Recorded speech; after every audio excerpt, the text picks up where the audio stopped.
Hello, I'm Corin. After our housewarming party, I suggested we save the gift money, pay down the mortgage, build a future. But my wife? She grabbed the envelope before I could finish. Her parents barged in like they owned the place. Her father leaned in close and said with a smirk, "Relax, son. That money belongs to the real family." Then they laughed, and they left, with every dollar, every document, every piece of dignity I had. I didn't yell, I didn't cry. I stayed quiet. But silence, it isn't weakness. It's the space where a plan takes shape. 2 weeks later, they came back from their luxury trip to locked doors and a note waiting on the floor. "Enjoy your trip. I already did." Want to know how I turned silence into power? You might want to sit down for this. The house still smelled of paint and lemon cleaner when the first guests arrived. I'd spent half the morning polishing the banister, straightening picture frames, and telling myself this was what accomplishment felt like. After 20 years of apartment living, Marla and I finally had a place that was ours, or so I believed. By late afternoon, the backyard was filled with neighbors, co-workers, and the faint sound of someone laughing too loud near the grill. Marla looked beautiful, hair pinned up, bright dress that caught the last of the sunlight. She floated from one group to another like she'd been hosting parties her whole life. I mostly refilled drinks, nodded at compliments, and told the story about how I'd laid the floorboards myself. When the sun slipped behind the houses, we moved inside. Someone turned on the kitchen light too bright, and everyone started leaving little envelopes on the counter near the fruit bowl. I remember thinking how normal it all felt. People giving, hugging, saying, "Congrats again, you two," and stepping out into the night. By the time the last guest left, it was just us and the low hum of the refrigerator. I stacked the envelopes, thick and soft with bills, and sat beside Marla on the couch. "You know," I said, half smiling, "if we put this toward the mortgage, we could clear almost a year's worth of payments. Feels like the responsible thing to do." She didn't answer right away. Her eyes drifted to the stack, then back to me. "Can we not talk about money tonight? It's been a long day." "I'm not trying to argue," I said. Before I could finish, the front door swung open. I thought maybe a guest forgot their keys, but then I heard the familiar voice. "Anyone home?" Cole's baritone carried through the hallway. Behind him came Ellen, his wife, still wearing her pearls like she'd stepped out of a magazine. Marla stood quickly. "Dad, Mom, I thought you left hours ago." Cole didn't answer. His eyes landed on the envelopes. He grinned, the kind of grin that never reached his eyes. "Well, look at that. People still give cash these days." Marla tried to speak, but he was already walking toward the counter. He picked up the top envelope, flipped it in his hand, and let out a low whistle. "Don't worry, son," he said, turning to me. "This money belongs to the real family." Ellen laughed softly, touching his arm as if he'd made a harmless joke. Marla's lips pressed into a thin line. I froze. The room felt suddenly smaller, the air heavier. I wanted to say something, anything, but my tongue felt glued to the roof of my mouth.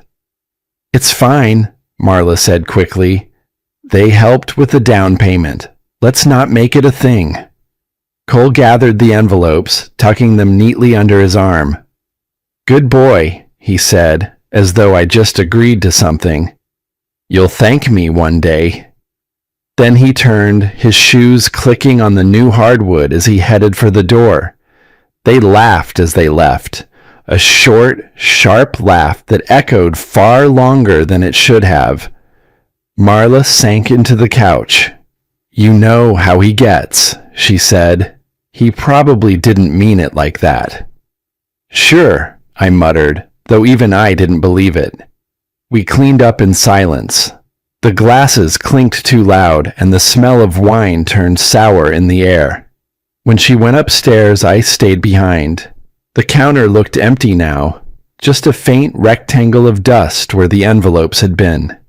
My reflection shimmered faintly in the glass of the sliding door. Across the room, above the mantel, hung a framed photo of Grandma Nora. She'd raised me after my mother died, a woman who didn't say much, but whose words never left you. I stared at that photo until her voice came back like a whisper. Don't lose your name, boy.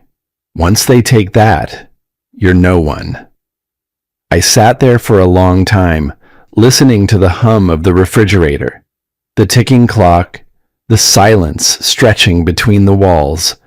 When I finally went upstairs, Marla was asleep, one arm draped across the empty side of the bed. I lay down, eyes open, the ceiling fan slicing the dark into quiet circles. Maybe it was just money, I told myself. Maybe keeping peace was worth swallowing this. But somewhere between those thoughts, something shifted. Something small, almost invisible. Maybe silence wasn't peace at all. Maybe it was how they won. By morning, the laughter was still playing in my head. Not the kind you remember fondly, the kind that crawls under your skin. It was quiet in the house, the kind of quiet that feels staged, like the silence after someone slams a door but pretends everything's fine. I came downstairs in socks, careful not to wake anything that hadn't already died overnight. The living room still held the scent of last night, wilted roses from the centerpiece, stale champagne in half-empty flutes, and something else. Maybe disappointment. The envelopes were gone, not just physically. Even their presence felt erased. Only a faint rectangle of undisturbed dust remained on the counter, a shadow where trust used to be. I stood there longer than I should have, staring at that outline. Then I brewed coffee. The machine sputtered and hissed like it was waking up from a bad dream.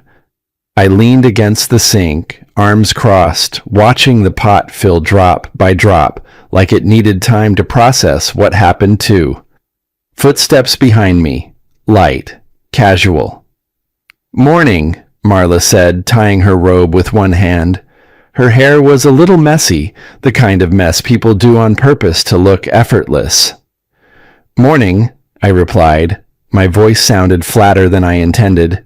She opened the fridge, pulled out almond milk, then turned toward me like she just remembered something. "Oh, Dad said we'll probably take that Florida trip next month. Said it's all booked and everything." I turned to her, blinking. "Booked? With what?" She poured the milk into her coffee without meeting my eyes. "He handled it. Said it's a treat. Family thing." I waited, letting the air sit heavy for a second before I asked, "Did he take the envelope?" She paused just long enough for me to know she'd expected the question. Her shrug was too smooth. "It's all family, Corin. Why make it weird?" That hit harder than if she'd shouted. "It's all family." A phrase so clean and practiced it felt rehearsed. It was the kind of phrase people use when they want you to stop asking questions, when they want your silence more than your understanding. She took her mug and walked out of the kitchen without another word. The sound of her steps faded upstairs. Doors opened, drawers closed. Normal life had resumed. I stood still for a while, coffee warm in my hand, eyes drifting across the counter. That's when I saw it. A folded, crumpled piece of glossy paper, partially tucked under a stack of paper towels. Probably slipped out of someone's coat pocket last night. I pulled it free. It was a receipt. Fancy print, dark navy ink. The top corner read, "Seabridge Luxury Travel Agency. The total at the bottom made my stomach knot. It matched the rough count of what was in those envelopes, down to the dollar. The destination, Florida Gulf Coast, 5-star beachfront resort, paid in full. The receipt trembled slightly between my fingers. Not from rage, not yet. Just disbelief. A quiet ache spreading through my chest like the start of a bruise. It wasn't just the money, it was the speed of it, the assumption, the entitlement, the idea that my voice wasn't even part of the equation. Behind me, the coffee machine beeped twice. The sound felt sarcastic. I sat at the table and stared at the receipt, smoothing it gently like it might change if I looked at it long enough. But it didn't change. It just confirmed what I already knew. I was the outsider at my own kitchen table. Eventually, I folded the paper and slid it into my wallet behind my driver's license. Not out of sentiment. I just knew I'd need to remember, not the number, but the feeling, the silence, the soft theft dressed up like generosity. If they can take what's mine and call it love, I thought, I need to learn what love really costs. The sun had crept through the blinds by then, casting stripes across the table. Warm light in a cold house. Marla reappeared, keys in hand. I'm running a few errands. You good? I nodded. Yeah. She didn't notice the way I was gripping my wallet. Or if she did, she didn't ask. She kissed the air somewhere near my temple and left. The door clicked shut like punctuation. I waited until her car backed out of the driveway before I stood up and refilled my cup. Then I just stood there for a while, watching the sunlight crawl across the countertop, inch by inch. I wasn't angry, not yet, but something was changing. It wasn't sudden or dramatic. More like when the temperature drops just enough that you notice your breath in the air. 3 days passed. Work felt longer than usual, full of empty chatter and the dull rhythm of keys clicking. I stayed late, not because I had to, but because going home meant facing the silence that waited for me there. When I finally pulled into the driveway, the porch light was already on. Through the window, I could see Marla sitting on the couch, legs tucked under her, the glow of her phone lighting up her face. She was laughing, the kind of laugh people save for someone they actually want to talk to. I stepped inside quietly, set my briefcase by the door. Hey, I said. She looked up briefly, smiled just enough to count as polite acknowledgement, then went back to scrolling. Hey, you. Long day? Yeah, I said. You? Just catching up on posts. Dad shared some of the photos from the party. You should see them. They turned out great. She tilted her phone toward me, then changed her mind and kept scrolling instead. I walked past her toward the kitchen, pretending not to care. The refrigerator hummed, and I poured myself a glass of water. From where I stood, I could still hear her giggling. Something about that sound, carefree and distant, pulled me back to the couch. What's so funny? I asked. She handed me the phone this time, the screen still glowing. It was a post from Cole. The caption read, Family Night. So proud of Marla and her parents. Below it, a slideshow scrolled automatically. Photo after photo. Marla smiling between her parents, glasses raised, the house glowing under warm lights. A shot of the dinner table, one of Cole toasting with a neighbor, even a group picture. Familiar faces arranged neatly, like a perfect postcard. Except, I wasn't there. I leaned closer, double-checking. Maybe I was in the background, blurry, caught mid-laugh. But no, my place beside Marla was filled by someone else's arm. My shoulder had been cropped cleanly out, the edge smooth, deliberate. Did you notice? I began. She cut me off lightly, still smiling. Aren't they great shots? Mom's friend took them on her new phone. Such good lighting. Yeah, I said quietly. Good lighting. I scrolled again. Each photo was like a small erasure.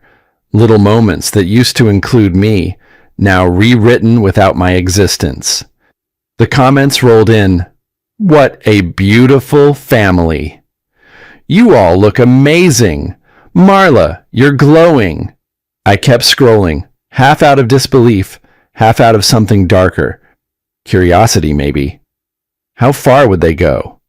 How easy was it to erase someone who didn't fight back? Then I saw Cole's comment under one of the photos. Family is everything. That one hit differently. My thumb froze over the screen. I locked the phone and set it on the coffee table. And I'm nothing, right? I whispered, though no one was listening. Marla didn't look up.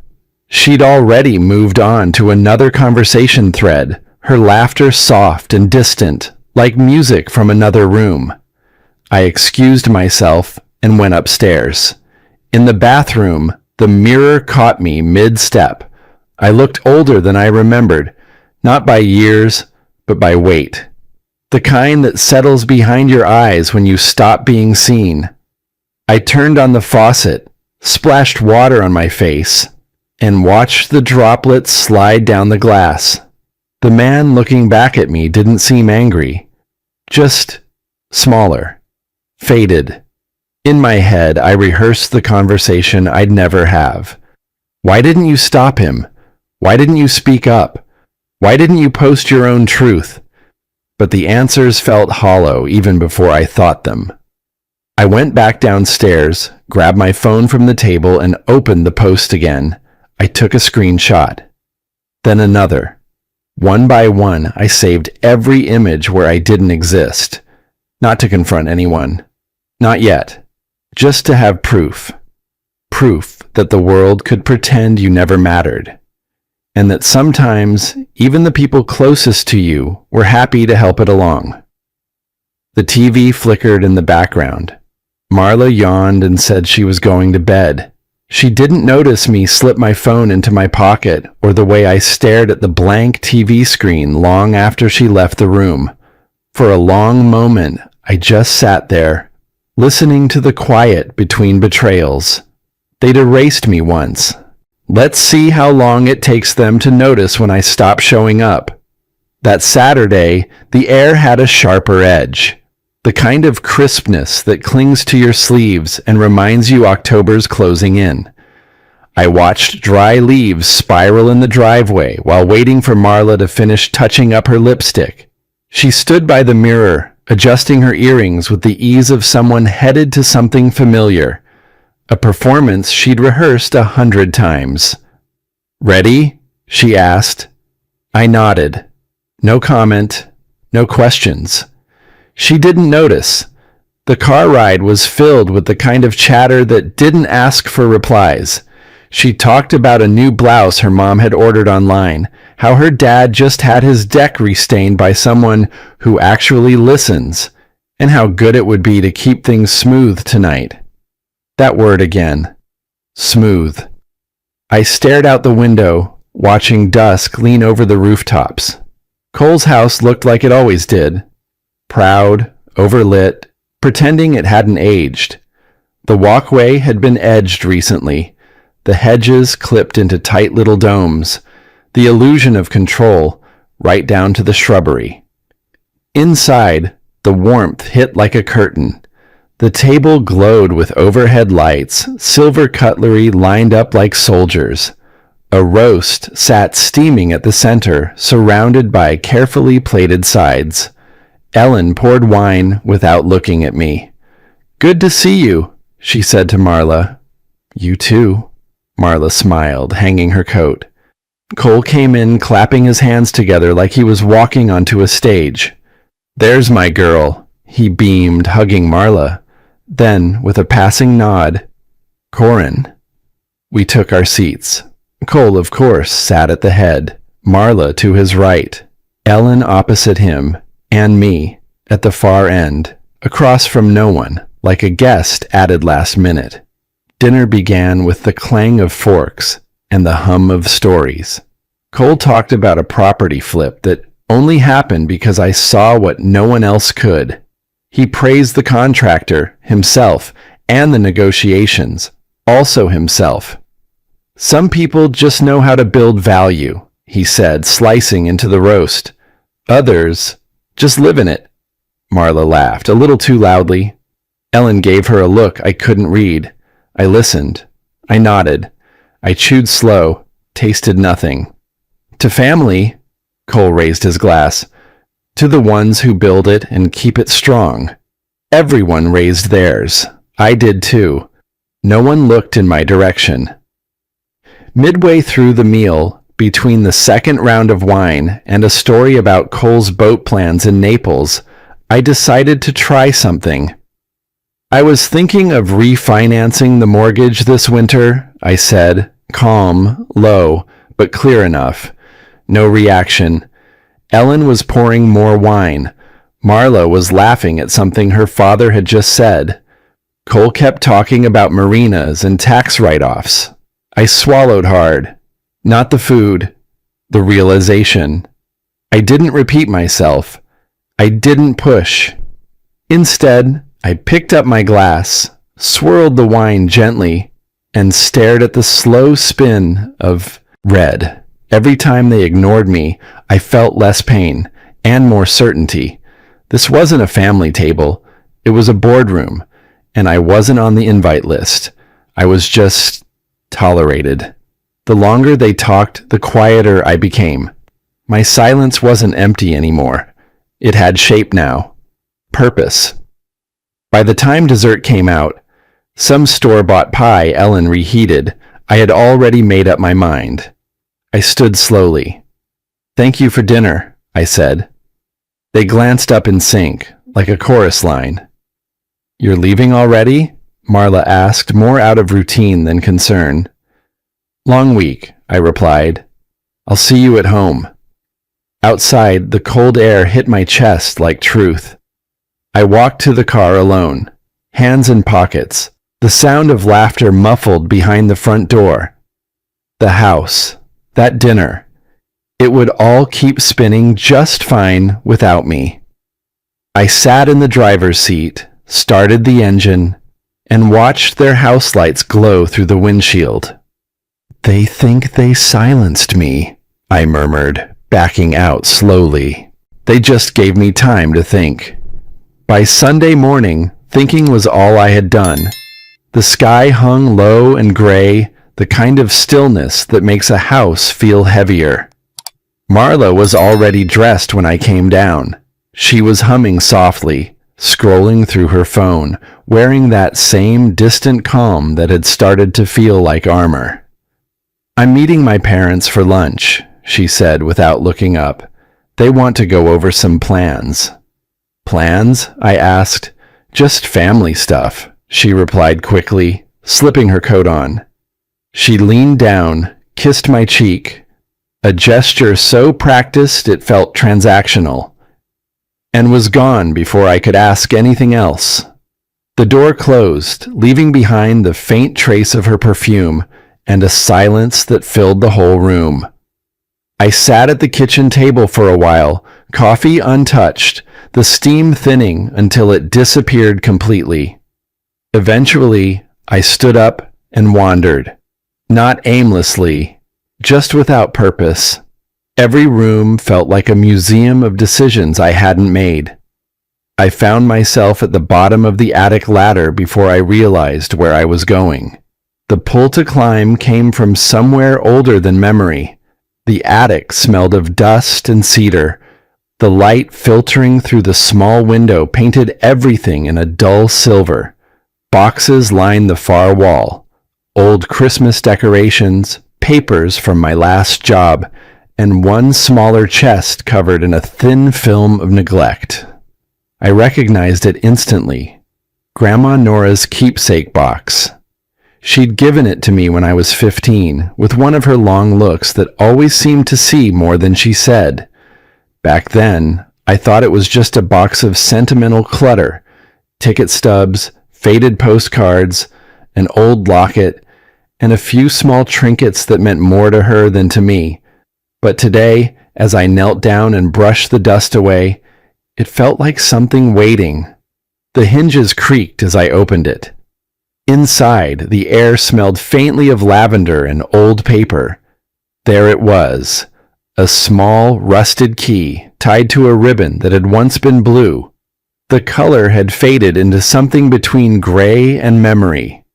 Taped to the lid, a yellowed note in her handwriting, shaky but deliberate. "Don't lose your name, boy. Once they take that, you're no one." I sat down on the cold wooden floor, reading that line over and over. Her words were never casual. Grandma Nora had grown up during hard times, when people lost more than money. They lost their pride, their identity, their voice. She used to tell me, "Some people don't steal what you own, Corin. They steal who you are, piece by piece, until you don't recognize yourself." And sitting there, I realized she'd been right. I hadn't lost anything suddenly. It had been a slow giving up. One quiet compromise after another. A swallowed word here, an ignored insult there, until silence had become my second language. I turned the key over in my hand, feeling its weight. It wasn't heavy, but it carried something old.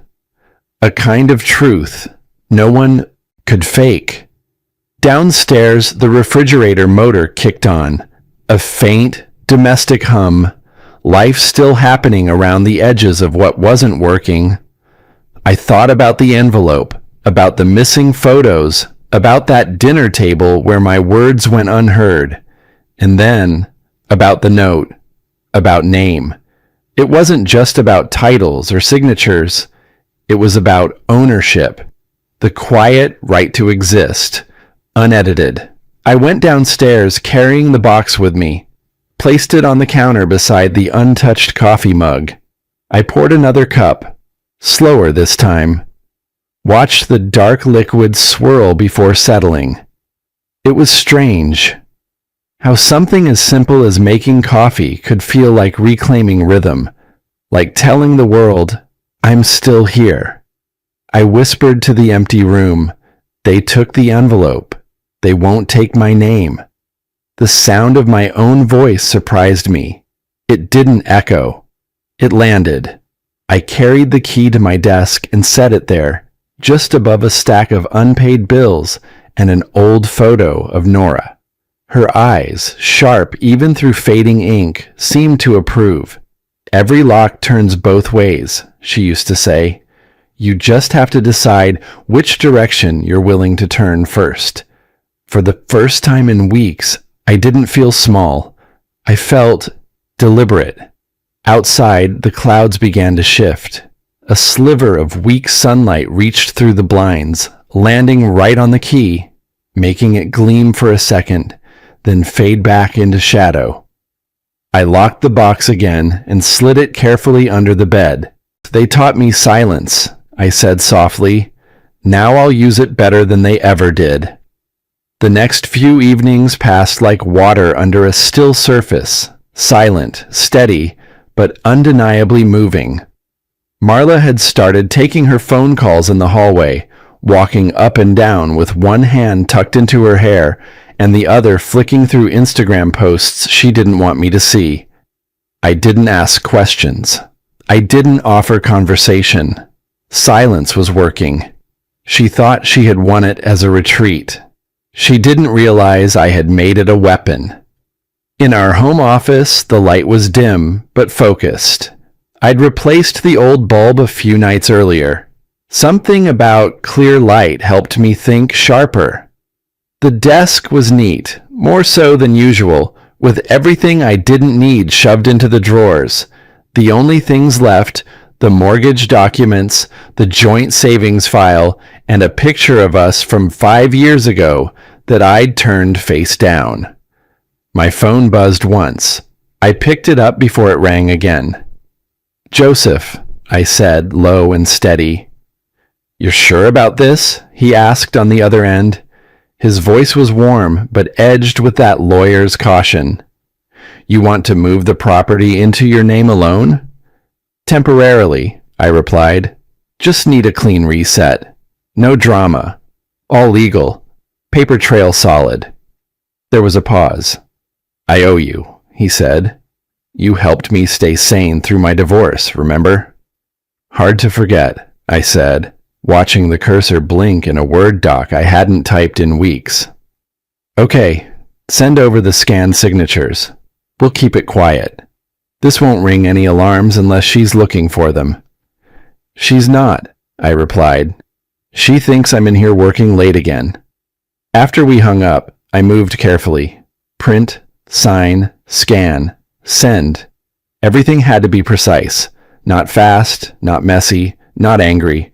Just right. That night, while Marla texted in bed with her screen turned away from me, I stayed in the office under the soft hum of the desk lamp. The key from Grandma Nora sat beside my keyboard. Not for unlocking anything in the house, but for unlocking something in me. Control. One by one, I pulled the necessary strings. The title of the house transferred to me through a quick claim. Joint accounts rerouted to personal checking. The apartment we'd once leased together, still in her name, now carried an addendum with only my initials.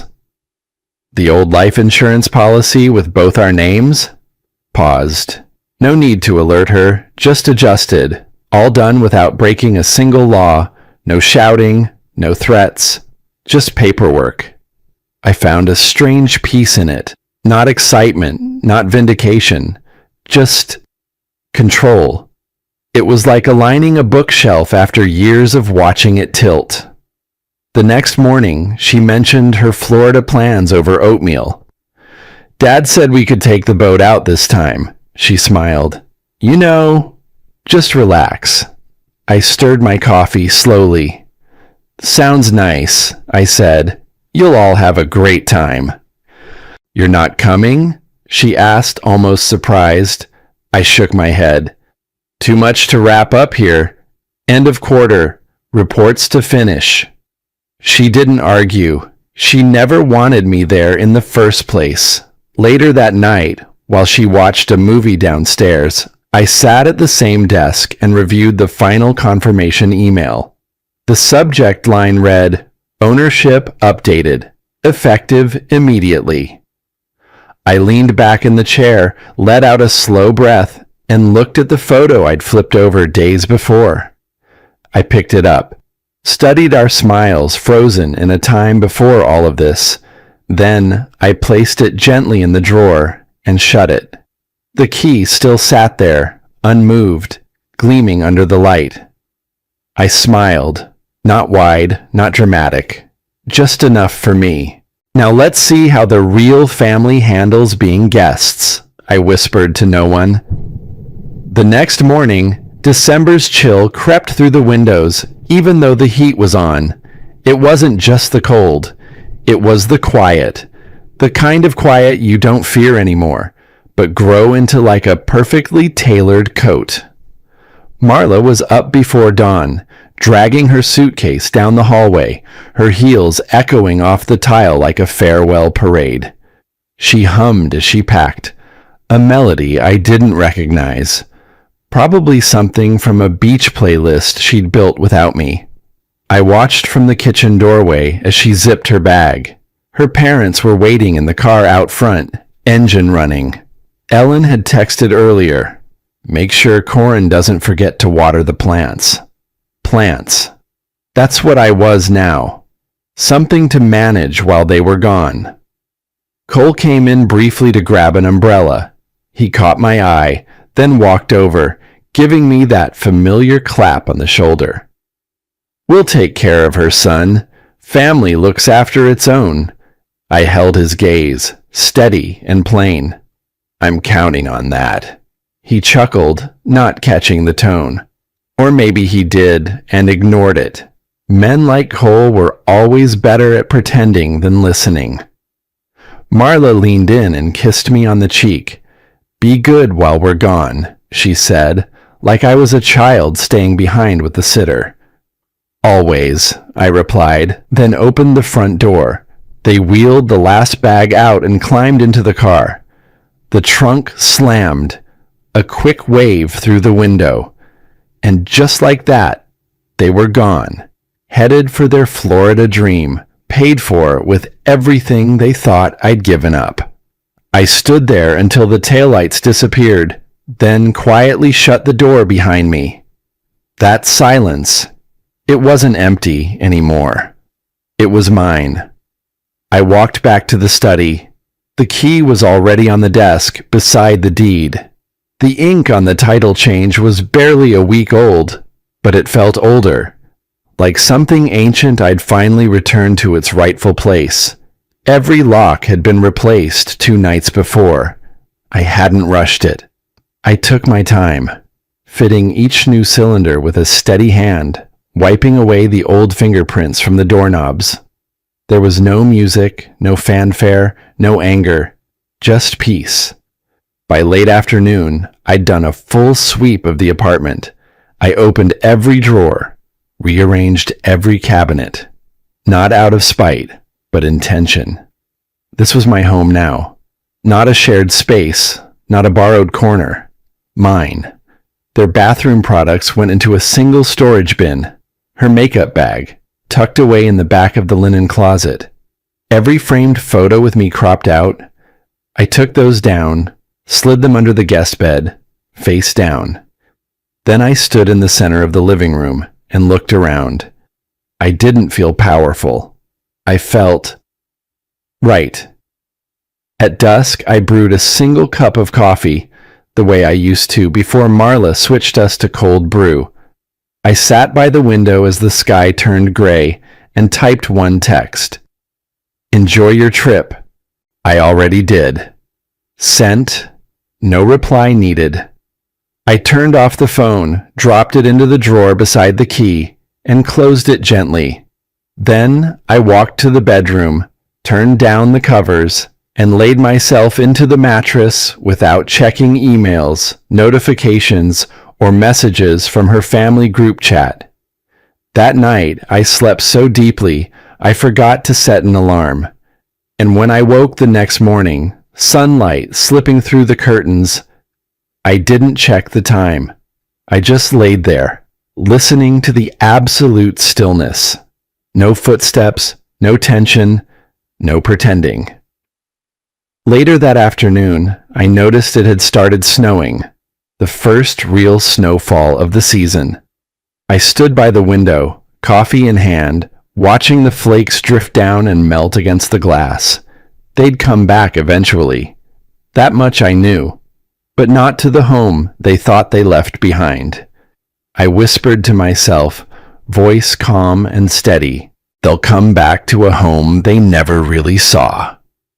That was the last thought I spoke aloud before turning away from the window, letting the snow keep falling on a world that no longer asked me to explain myself.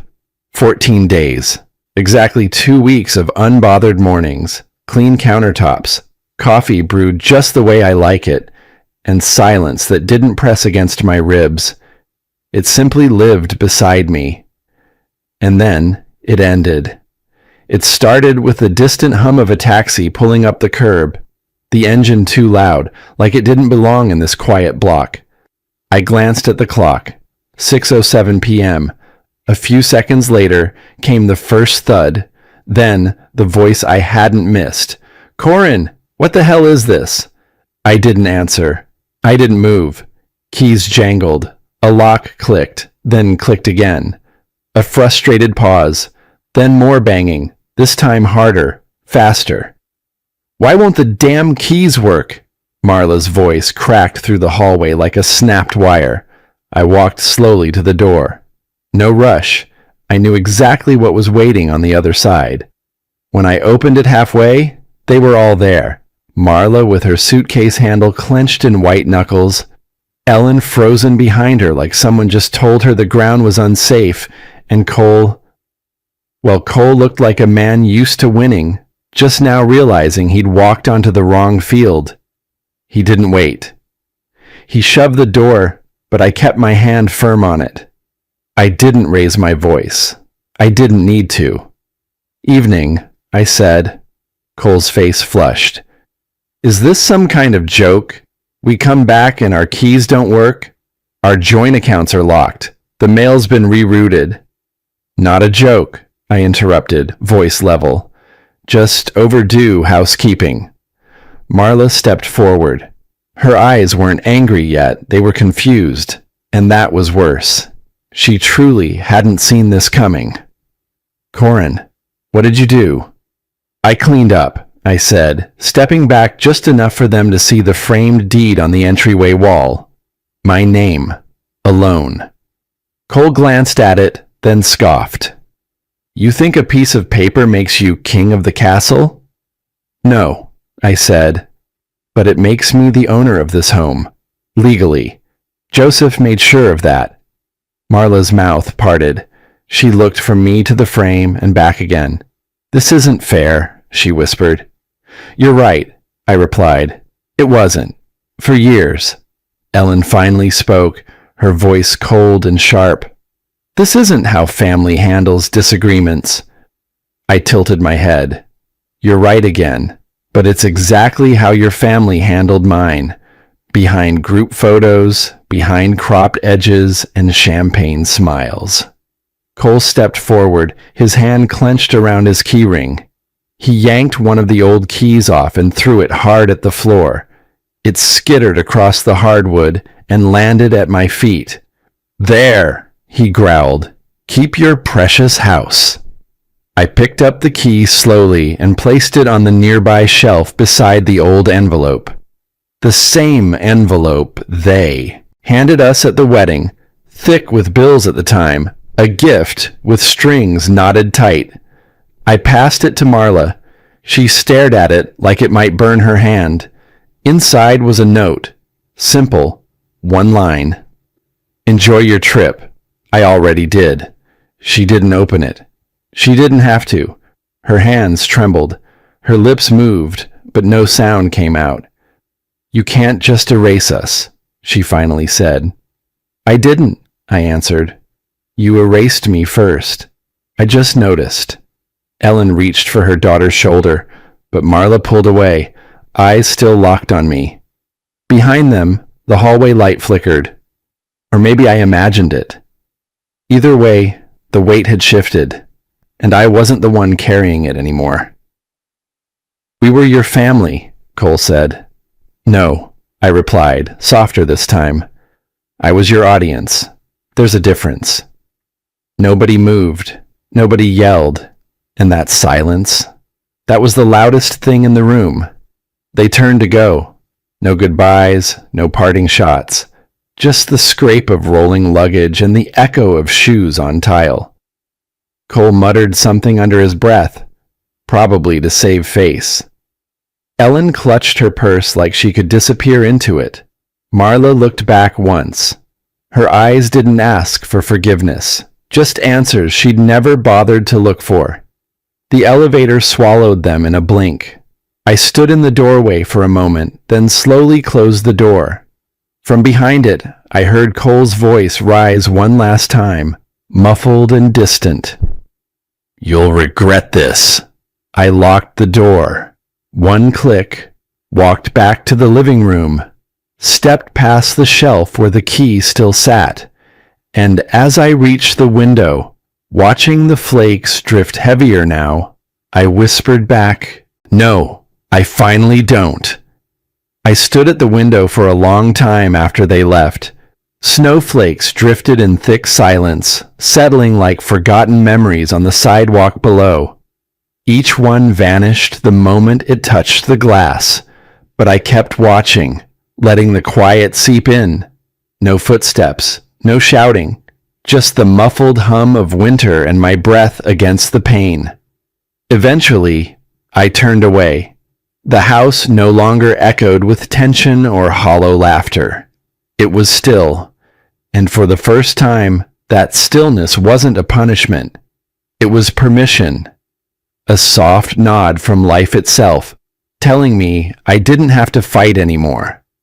The desk lamp cast a warm circle across the surface, revealing the old wooden box I hadn't touched since before they returned. I pulled it close, lifted the lid gently. Inside, nestled on the velvet lining, was Grandma Nora's rusted key. It looked smaller than I remembered, like a relic from someone else's life. Next to it, I placed the spare I'd had cut just last week.